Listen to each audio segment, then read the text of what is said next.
आपको वे प्रोटीन को लेकर कोई भी डाउट है तो ये वीडियो पूरा देखिए। और अगर आपके मम्मी पापा आपको वे प्रोटीन लेने से मना करते हैं क्योंकि उन्हें लगता है वो स्टेरॉइड है, तो ये वीडियो उन्हें भी दिखाइए और फिर दोनों मिलके इस वीडियो को लाइक कीजिए और इस चैनल को सब्सक्राइब कीजिए। तो क्या वे प्रोटीन स्टेरॉइड है? बिल्कुल भी नहीं। तो जब भी दूध से चीज बनता है तो उस प्रोसेस को हम केसिकल्चर कहते हैं।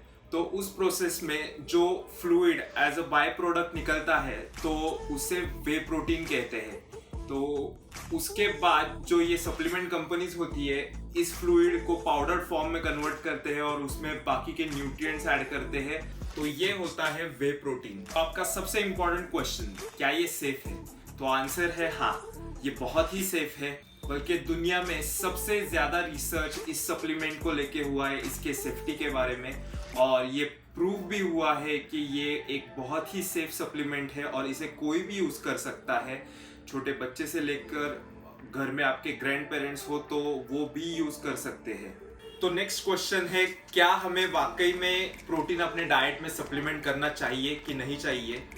तो इसका आंसर है अनफॉर्चुनेटली यस, हमें ज़रूरत होती है प्रोटीन को अपने डाइट में सप्लीमेंट करने की, क्योंकि जो ट्रेडिशनल इंडियन डाइट्स है, चाहे आप कौन से भी स्टेट को बिलोंग करें या कौन से भी रीजन से हो, लेकिन जो ट्रेडिशनल इंडियन डाइट जो है वो अनफॉर्चुनेटली प्रोटीन में बहुत डेफिशिएंट होते हैं। और इस वजह से जो हमारे डेली रिक्वायरमेंट होते हैं प्रोटीन के, तो ये फुलफिल करने में थोड़ी सी दिक्कत आती है।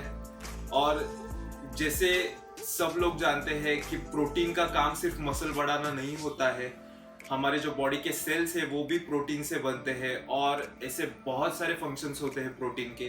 तो अगर आपका डाइट प्रोटीन में डेफिशिएंट है, अगर आप sufficient amount of protein consume नहीं कर रहे हो, तो ये जो प्रोसेसेस होते हैं हमारे बॉडी के या फिर जो सेल्स होते हैं जिन्हें रिक्वायरमेंट होती है प्रोटीन्स की, तो वो फुलफिल नहीं हो पाती और इससे प्रॉब्लम होती है। और इस वजह से हमें प्रोटीन अपने डाइट में ऐड करने की ज़रूरत ज़्यादा हो जाती है। तो नेक्स्ट क्वेश्चन है, हमें किस टाइप का प्रोटीन हमारे डाइट में ऐड करना चाहिए? तो जैसे आप जानते हैं मार्केट में कई सारे प्रोटीन अवेलेबल है, जैसे वे प्रोटीन है, केसिन है, ब्लेंड प्रोटीन होता है, सोय प्रोटीन होता है या फिर प्लांट बेस्ड प्रोटीन होता है। तो इन सब प्रोटीन में सबसे अच्छे ऑप्शन जो दो है वो है केसिन प्रोटीन और वे प्रोटीन। क्योंकि वे प्रोटीन और केसिन प्रोटीन जो एसेंशियल अमाइनो एसिड्स होते हैं जिनकी हमें रिक्वायरमेंट होती है, तो उनकी प्रोफाइल सबसे अच्छी वे प्रोटीन में और केसिन प्रोटीन में होती है। तो अमाइनो एसिड्स क्या होते हैं? तो अगर एकदम सिंपल वे में आपको बताना हो तो प्रोटीन को जब हम डिवाइड करते हैं, प्रोटीन को स्मॉलेस्ट पार्ट में जब हम डिवाइड करते हैं, तो जो सबसे छोटा पार्ट जो होता है वो अमाइनो एसिड होता है। यानी बेसिक बिल्डिंग ब्लॉक्स जो होते हैं प्रोटीन के वो अमाइनो एसिड होते हैं। तो कई सारे अमाइनो एसिड्स जब एक साथ मिल जाते हैं तब प्रोटीन बनता है। तो इसमें एसेंशियल अमाइनो एसिड्स होते हैं और नॉन एसेंशियल अमाइनो एसिड्स होते हैं। तो एसेंशियल अमाइनो एसिड्स ऐसे होते हैं जो हमारी बॉडी प्रोड्यूस नहीं कर सकती, तो इसीलिए इन्हें हमें फूड से लेना पड़ता है। और जो नॉन एसेंशियल अमाइनो एसिड्स होते हैं वो हमारी बॉडी खुद प्रोड्यूस कर सकती है। इसलिए जो एसेंशियल अमाइनो एसिड्स है इनकी डिमांड जो है हमें अपने डाइट से हमेशा फुलफिल करनी होगी। और सेकेंड पॉइंट कि वे प्रोटीन और केसिन प्रोटीन अच्छे क्यों है? तो वे प्रोटीन और केसिन प्रोटीन जो होते हैं ये आपका मसल प्रोटीन सिंथेसिस जो होता है, यानी बेसिकली मसल गेन का जो प्रोसेस होता है, तो ये जो दो प्रोटीन है ये इस प्रोसेस को किक स्टार्ट सबसे ज्यादा जल्दी करते हैं और सबसे ज्यादा करते हैं। और वे या केसिन, ये जब क्वेश्चन आता है तो way is the best option available, क्योंकि वे प्रोटीन जो होता है ये फास्ट एक्टिंग होता है, तो इसका एब्जॉर्प्शन फास्ट होता है। और जो मसल प्रोटीन सिंथेसिस का जो प्रोसेस होता है यानी मसल गेन का जो प्रोसेस होता है, ये सबसे fast way protein kick start करता है।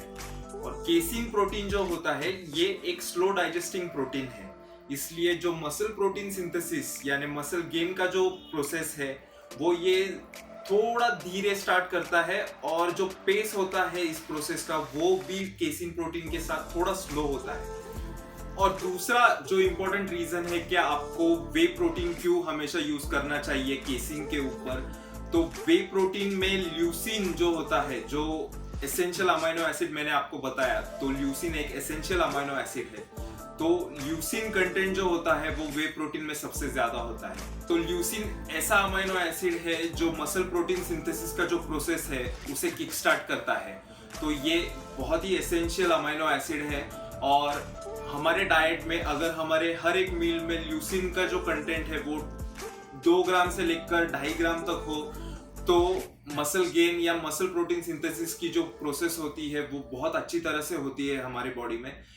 और अगर आपको कंफ्यूजन है कि वे में भी कौन से टाइप का वे प्रोटीन ले, क्योंकि बाजार में आइसोलेट है, कॉन्सेंट्रेट है, वे ब्लेंड भी होता है, तो सबसे प्योरेस्ट फॉर्म ऑफ प्रोटीन जो होता है वो वे आइसोलेट होता है और उसमें लैक्टोज भी नहीं होता है। तो कई सारे लोग लैक्टोज इंटॉलरेंट होते हैं तो इन्हें डाइजेशन की प्रॉब्लम आती है विद मिल्क प्रोडक्ट्स। तो इन लोगों के लिए isolate is the best option.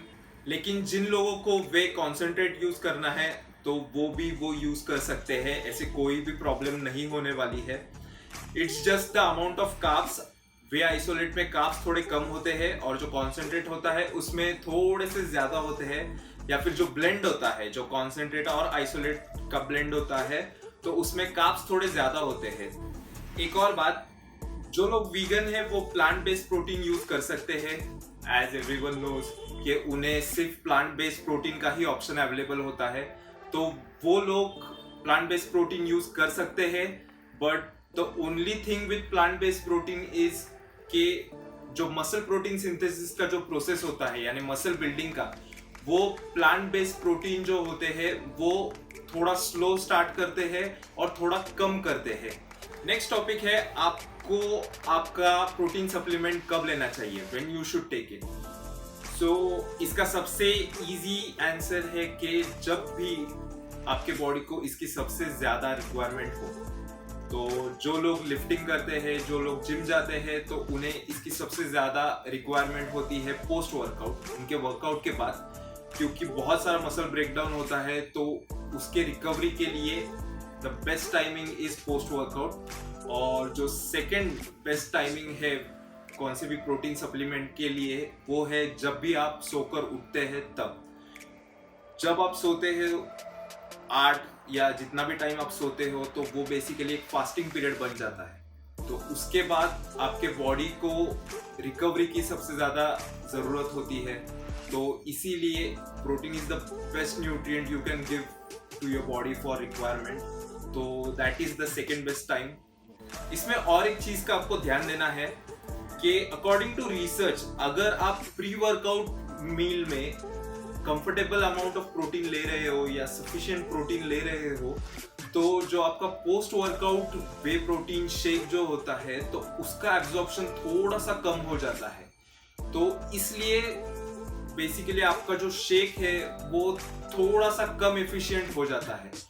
तो अगर आप प्री वर्कआउट मील में प्रोटीन ले रहे हो थ्रू एग्स या कोई भी फूड हो, तो आपको ये ध्यान देना है कि जो आपका पोस्ट वर्कआउट शेक है वो थोड़ा सा आप डिले करें, इससे वो थोड़ा ज़्यादा इफेक्टिव हो जाएगा और उसका एब्जॉर्प्शन भी बहुत अच्छा होगा।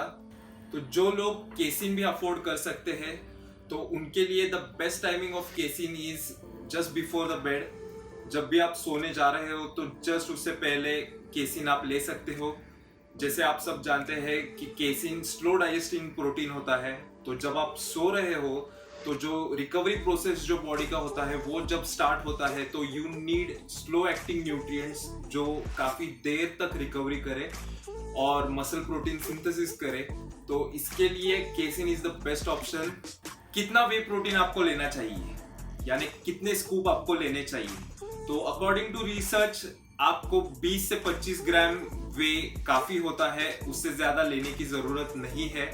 बाकी की जो प्रोटीन की रिक्वायरमेंट है वो ट्राई करें कि आप आपकी डाइट से ले। तो मान लीजिए आपकी रिक्वायरमेंट है 160 ग्राम्स, तो ट्राई कीजिए कि आप डाइट से 120 to 130 grams of protein cover कर ले और उसके बाद whey protein just as a supplement इसे यूज करें, क्योंकि as the name suggest it's a supplement, क्योंकि आप इसे सप्लीमेंट कर रहे हो आपके डाइट के साथ। तो इसलिए 1 स्कूप और मैक्सिमम 2 स्कूप, दैट्स इट, उससे ज्यादा आपको नहीं लेना है। आपको ट्राई करना है कि आपको जो रिक्वायरमेंट है आपके बॉडी में वो आपको डाइट से ही कवर करनी है। तो आपको आपकी प्रोटीन रिक्वायरमेंट फुलफिल करने के लिए कितना प्रोटीन कंज्यूम करना चाहिए दिन में, तो ये अगर आपको जानना है तो बेसिकली अकॉर्डिंग टू रिसर्च हर 1 किलोग्राम ऑफ योर बॉडी के लिए आपको 1.6 ग्राम से लेके 2.2 ग्राम तक प्रोटीन लेना है। तो आप वे प्रोटीन किसके साथ ले, तो आप वे प्रोटीन दूध के साथ भी ले सकते हो या पानी के साथ भी ले सकते हो।